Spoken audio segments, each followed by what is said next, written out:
ही आजची एक महत्त्वाची डेव्हलपमेंट आहे की मुंडवा जमीन प्रकरणात पार्थ पवारांना क्लीन चिट आहे. हायकोर्टानं याच्यावरती काही ताशेरे मारले होते.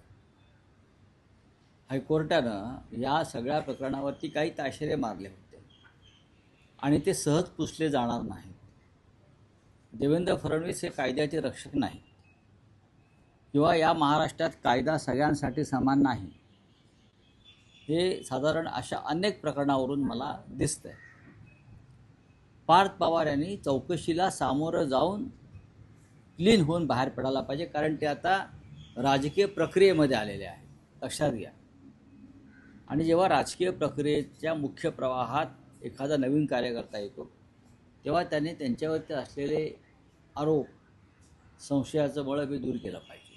नाही, पण या अहवालात असं म्हटलेलं आहे की पार्थ पवार यांचा या व्यवहाराशी काही संबंध दिसत नाही, कारण कुठल्याच कागदपत्रांवर त्यांच्या सह्या नाहीत किंवा त्यांची संमती नाही. याला बेनामी काम करणं म्हणतात. कायदेशीर भाषेमध्ये याला बेनामी व्यवहार म्हणतात, कायदेशीर भाषेमध्ये. पण अर्थात आता सरकार त्यांचं आहे, मुख्यमंत्री त्यांचे आहेत, त्यांचा पक्ष स्वतः देवेंद्र फडणवीस चालवत आहेत. अशा वेळेला महाराष्ट्राची जनता काय करू शकते? काही नाही करू शकत. चला.